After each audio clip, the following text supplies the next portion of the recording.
Arun sir, जब fact check करके आप ये बता देते हैं कि ये सारी चीजें मिसलीडिंग है, भ्रामक हैं, गलत हैं, तथ्यहीन है इत्यादि, इतने समय से तो राहुल गांधी डेटा मांग रहे हैं आपसे, फिर आपको देने में क्या दिक्कत है? भाई आपसे वो महाराष्ट्र इलेक्शन का डेटा मांग रहे हैं, वोटर लिस्ट मांग रहे हैं, दे दीजिए। अगर आप दे देते तो शायद ये दावा करने का मौका ही राहुल गांधी को नहीं मिलता।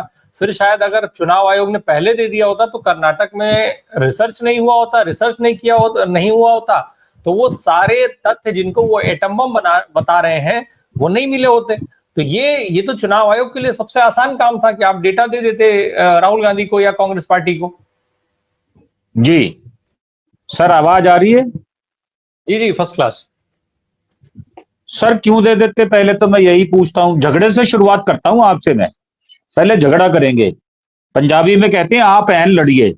दो जो निठल्ली औरतें होती हैं तो वो यही करती है।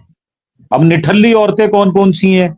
अब आप कहोगे कि मोदी जी को आप औरत कह रहे हो। बिल्कुल औरत कह रहा हूं, निठल्ली है। अभी उन्होंने 1 घंटे पहले बनारस में क्या बोला है?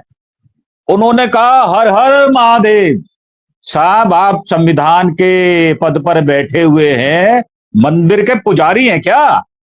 पंडे हैं? कौन हो आप? हो कौन? तो मैंने उनके लिए चीजें लिखी हैं। वो कौन है? वो शटल्ली है। नरेंद्र मोदी शटल्ली है। शटल्ली कहते हैं डींग हाँकने वाले को, नटवर लाल को। और उनका अर्दली, उनके घर में झाड़ू पोछा करने वाला पहले राजीव कुमार हुआ करता था, अब उसका नाम बदल गया, उसका नाम ज्ञानेश कुमार हो गया। जब मांगी गई थी महाराष्ट्र के लिए लिस्ट, चोरी पकड़ी गई। कहां से? वो जो मेडिकल का कॉलेज हुआ करता था, 4,500 वोट जहां पर पकड़े गए थे। और जहां की लोकसभा की कैंडिडेट कांग्रेस की हार गई थी, उसने जार जार उसी समय कंप्लेंट की थी कि ये जो आपने शब्द लिखा ना, कैचुआ।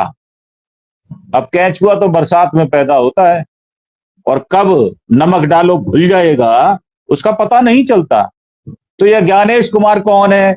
ये शाह साहब के घर में झाड़ू पोछा करने वाला वो नौकर है जो उनके घर के बर्तन मांजा करता था। तो कैसे दे देगा वो? बेईमान आदमी कभी ये कहता है कि मैं ईमानदारी का वो दे दूंगा आपको प्रूफ? ये कुछ भी करते रहे हो, लेकिन आज की तारीख में, मैं ये नहीं कहता कि क्या कर रहे थे क्या नहीं कर रहे थे, लेकिन आज की तारीख में वो एक संवैधानिक जगह पर बैठे हुए हैं, एक संवैधानिक पद पर बैठे हुए हैं। चुनाव आयोग की स्वायत्तता के लिए ही उनको इतने अधिकार दिए गए हैं। इस मोड में आए ही नहीं है कि वो संवैधानिक पद पर हैं। वो इसी मोड पर हैं कि मैं मर्सी पर बैठा हूं। जैसे डोभाल साहब 82 साल के बुजुर्ग सरकारी नौकर हैं, पिछले 40-50 साल से नौकरी कर रहे हैं, तो वो तो मर्सी में बैठे हैं ना साहब। रोजी रोटी चलेगी कैसे? बच्चे भूखे मर जाएंगे ऐसे लोगों के।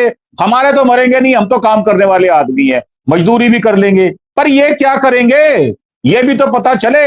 ये चरण चुंबक जो है, चरण चाटू जो है, ये लोग बैठे हुए, इनका काम यही है कि मोदी को खुश कर दो, योगी को खुश कर दो, अमित शाह को खुश कर दो, कपिल मिश्रा को खुश कर दो, अनुराग ठाकुर को खुश कर दो, और उसको जो गालीबाज है हमारा उसको खुश कर दो। ये आप बताएं लोकसभा के अंदर क्या क्या बकवास की गई है रमेश विदुड़ी द्वारा, और वो अंकित है वहां पर। किसने लिया एक्शन मुझे बताओ? संवैधानिक संस्था के अंदर बैठकर गाली गलौज हो रहा है, कौन एक्शन ले रहा है? और अभी आपने क्या किया? उसको माफ कर दिया। वो जो एक्सट्रीमिस्ट इनकी तथाकथित प्रज्ञा ठाकुर है, वो तो उग्रवादी है, उसने देशद्रोह किया था, मोटरसाइकिल उसकी है।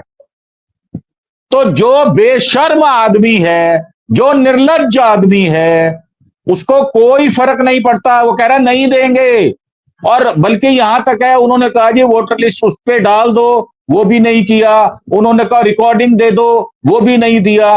हरियाणा का आपको याद होगा, एक एमएलए ने अपने 4 पोलिंग स्टेशन के पैसे जमा करा दिए, 4.5 लाख रुपए, और उसको फॉर्मेट कर दिया गया और कहा कि अब मॉक पोलिंग कर लो। तो साहब ये हेरा फेरी वाले लोग हैं, बेईमान हैं परले दर्जे के, निर्लज्ज निठल्ले, मुफ्त की खाने वाले, मीट की दुकान के बाहर खड़े श्वान है ये कैसे दे देंगे? कैसे मुकाबला करेंगे राहुल गांधी का?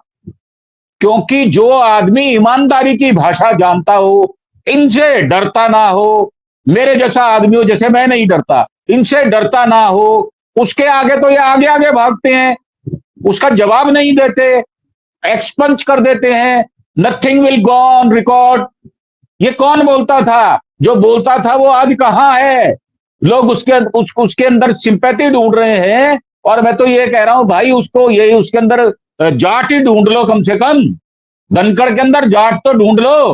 वो तो कहते थे कि मैं तो जाट हूं, और कितनी बार उन्होंने 43 उनको एमपीज को निकाल दिया बाहर। जो अपनी बात कहना चाहता है, जो आपको प्रश्न पूछना चाहता है, उसका आप जवाब दे ही नहीं सकते, क्योंकि है ही नहीं। दोगे कहां से? बेईमान आदमी कहां से जवाब लाएगा? मुझे बताओ।